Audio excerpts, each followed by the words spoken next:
chocolate, coffee, over-the-counter drugs, soft drinks, tea, all consumed daily and all part of the caffeine habit.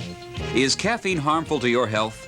Or is the anti-caffeine controversy a product of soft drink companies in search of larger profits? Channel 2 News medical reporter Paula Gunnis and consumer reporter Randy Replinger joined forces for an in-depth look at the caffeine habit. Wednesday on Channel 2 News at 5. Caffeine. It is the pick-me-up of our morning coffee. But in recent years, it's become the target of nutritionists and doctors and others concerned about what we pour into our bodies. The no caffeine campaigns have become a marketing device unto themselves. And tonight, a close-up look at caffeine from reporters Paula Gunnis and Randy Replinger.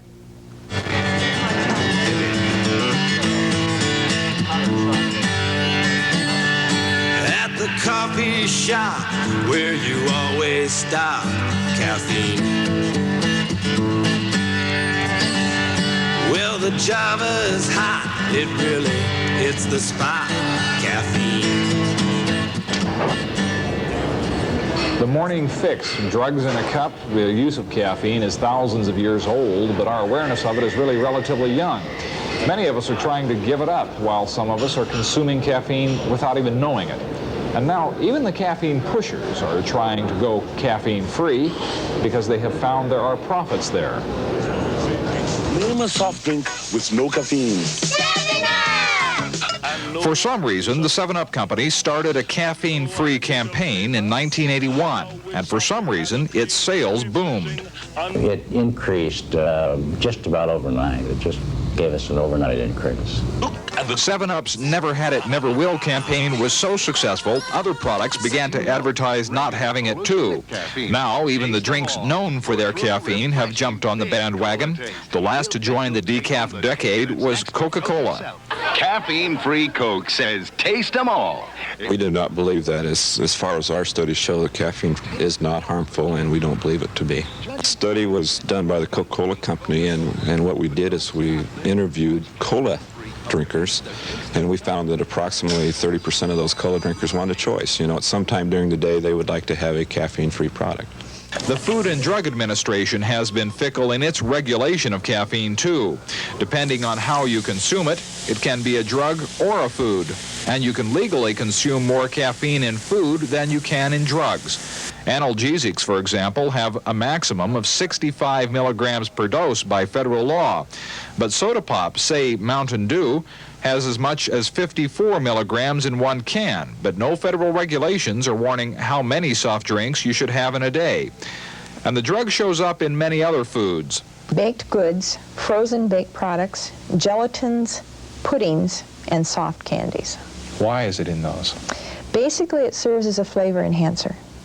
That flavor enhancer ranges from 30 to 60 milligrams in a soft drink, compared with 115 milligrams in a 5-ounce cup of average strength coffee. Teas have 30 to 60 milligrams in 5 ounces too.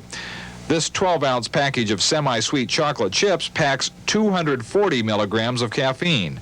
Milk chocolate candies have 4 or 5 milligrams in 1 ounce. FDA know? When it comes to other than pregnancy, we don't know very much right now. We do know that when you really overdose on it, the kind of effects affect the nervous system, and we have that well documented. And while the decaf craze is enjoying a heyday, we are still consuming caffeine in more drugs, in more foods, and throughout more of our lives.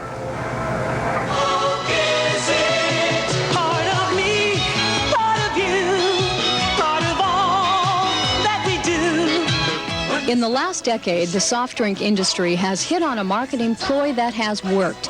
Advertisers could hardly stress health or pocketbook advantages. Instead, their commercials sold a way of life. The Pepsi generation has lived up to the name Madison Avenue bestowed on it. Per capita consumption of soft drinks has nearly tripled, with much of the gain scored in the youth market. But with more kids drinking soft drinks at an earlier age, they are also getting more of something else, caffeine. Well, this one patient is a young teenager who's in otherwise good health, who came in with a little insomnia problem.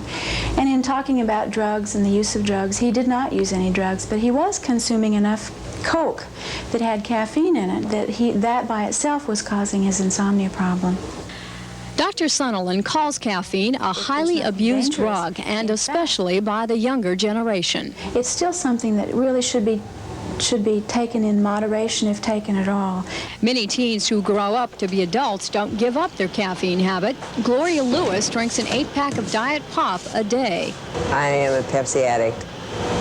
I get up at 5 o'clock in the morning, go straight to the fridge, get my Pepsi out, grab my cigarettes, and have to have at least a 16-ounce Pepsi before I can get started in the morning. In that daily 8-pack of Pop, Gloria consumes 384 milligrams of caffeine.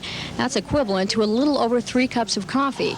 Some nutritionists, doctors, and researchers say anything over 200 milligrams a day is too much. Large doses, it can cause serious problems. It can cause cardiac arrhythmias.